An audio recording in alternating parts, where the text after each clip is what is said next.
మీ life partner కరెక్ట్గా అంటే ఈ రంగస్థలం సినిమా ముందా ముందే సార్. ముందేనా జరిగింది ఇన్సిడెంట్? వెరీ అన్ఫార్చునేట్ థింగ్ ఏంటంటే ఆవిడ 2017 ఏప్రిల్ 1 నాడు ఉదయం చనిపోయింది ఈ నిమ్స్ హాస్పిటల్లో. నాకు అప్పటికే డేట్ ఇచ్చారు, 5వ తారీఖు రాజమండ్రి అవుట్డోర్ వెళ్ళాలి, 4th నైట్ బయలుదేరాలి. ఓకే. 1గా చనిపోయింది. పెద్ద క్వశ్చన్, ఏం చేయను ఇప్పుడు? ఇంట్లోనేమో కర్మకాండలో నేనే చేయాలి భర్తగా. చేసాం. విజయవాడ గోదావరి వెళ్ళి కలిపాం, కృష్ణా గోదావరిలో కలిపాం. ఊరి పొలి మీద దాటొద్దని ఇంట్లో పెద్దలంటే మా మేనత్త, మా పిన్ని గారు, మా అక్కయ్య, అన్నయ్య అందరూ పెద్ద ఇష్యూ అయింది అది. ఓ పెద్ద దీనిలాగా, ఎట్లా వెళ్తావు, నువ్వే కర్మకాండలు చేసినవాడివి, పొలి మీద దాటకూడదు అని వీళ్ళు. ఓ పక్క నాకేమో భవిష్యత్తు. సుకుమార్ గారి సినిమా రంగస్థలం, ఫస్ట్ టైం రామ్ చరణ్ గారు సమంత గారు కాంబినేషను, మైత్రి మూవీస్. సమంత ఫాదర్ అంటే అది ఒక 5 ఏళ్ళు 6 ఏళ్ళు కష్టపడి యాక్టర్గా ఫెమిలీర్ అయితే కానీ హీరోయిన్ ఫాదర్ కాలేడు, ఒక క్యారెక్టర్ ఆర్టిస్ట్. అది రెండో సినిమాకి ఒక అదృష్టంలా వచ్చింది, పోగొట్టుకోలేను. ఎట్లాగో భాగ్యం పోయింది, ఇంక ఇది కూడా పోగొట్టుకుంటేగా అని నా తపన. ఇక ఎంతవరకు వెళ్ళాలండి, అంత తీవ్రమైన వాదన అయిందంటే ఒక గంట సేపు వాళ్ళ మాటలన్నీ విని ఇసుకెత్తిపోయి, దయచేసి మీరు ఆపండి, మీకు తెలియని దాని గురించి జడ్జిమెంట్ ఇవ్వకండి, మాట్లాడవద్దు. మీకు సుకుమార్ ఎవరో తెలీదు, రామ్ చరణ్ సమంత కాంబినేషన్ ఒక గ్లామర్ తెలియదు, మైత్రి మూవీస్ వాల్యూ తెలియదు, సమంత ఫాదర్గా నాకు వచ్చే పేరు ప్రఖ్యాత కూడా తెలియదు మీకు. ఏ స్థాయి మనిషిని అయితే ఆర్టిస్టు సమంత ఫాదర్ అవుతారో మీకు తెలియదు. రైట్. ప్లస్ మీరు చెప్తున్న పులి మీద ఆడితే సస్తాడన్న విషయం కూడా మీకు తెలియదు. ఓకే. రుజువు ఉందా మీ దగ్గర? ఏమన్నా లేకపోతే రుజువు ఉందా మీ దగ్గర? రుజువు ఉందా? సత్యం రుజువులే ఉన్నాయా? అనుకోవడం తప్ప వినటం తప్ప అనుకోవడం తప్ప రుజువు ఉందా? ఆడు వెళ్ళాడు దాడి చచ్చాడని. నాకు మీ మాటలు కాదమ్మా, మీ మాటలు ఎవరి మాటలు కాదు. మీ బాధగా తెలిపోండి ఇంట్లోంచి. ఇది భార్య చనిపోయి మా ఇంటికి కూర్చుంటే నేను బొమ్మన అక్క చెల్లెల్ని, మేనతల్ని, పిన్నిని. అదేలా ఒకటి చెప్తున్నా, నా జడ్జిమెంట్ ఇవ్వాల్సింది ఇప్పుడు నాకు డెసిషన్ మేకర్స్ ఎవరైనా నా బిడ్డలే. ఒకవేళ మీరు చెప్పినట్టు జరగాలని జరిగితే ఫేస్ చేస్తున్న వాళ్ళు. నాకు 2 ఆడపిల్లలు.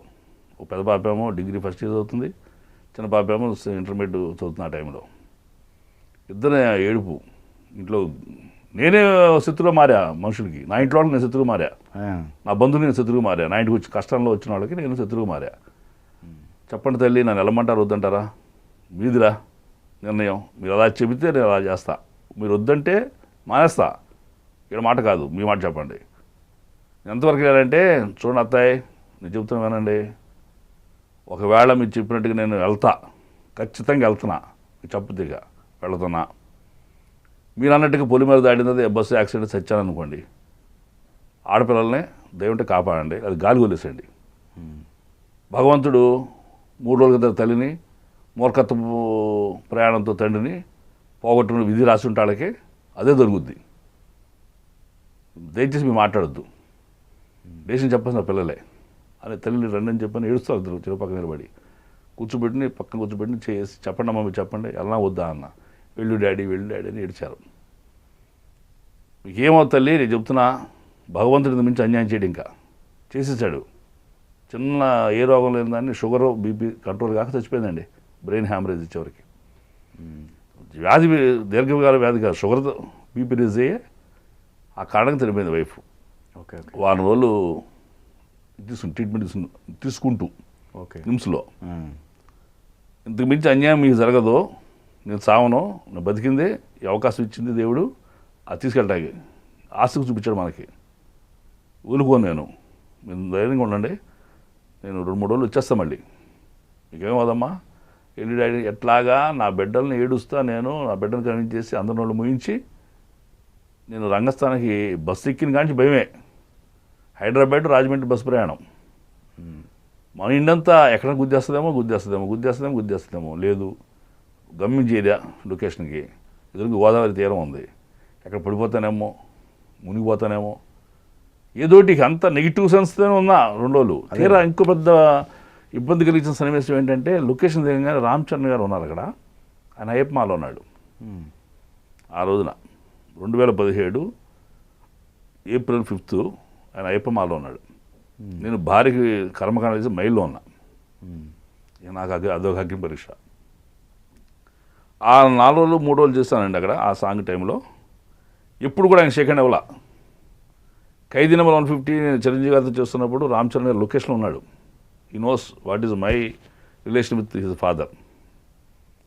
ఆ గౌరవంతో నన్ను చూడగా బాబు నమస్కారం అని ఒక దడి ముళ్ళకంచిని అడ్డు పెట్టుకుని, ఎంత లాంగ్ ముళ్ళకంచిని, విలేజెస్ కదా కొంచెం లాంగ్ గోళ్ళ కట్టేవాళ్ళు ముళ్ళకంచులతోటి, బాబు అని ఇట్లాగా సార్ అని లేచే లోపు నేను బ్యాక్ టర్న్ వెళ్ళిపోయేవాడిని.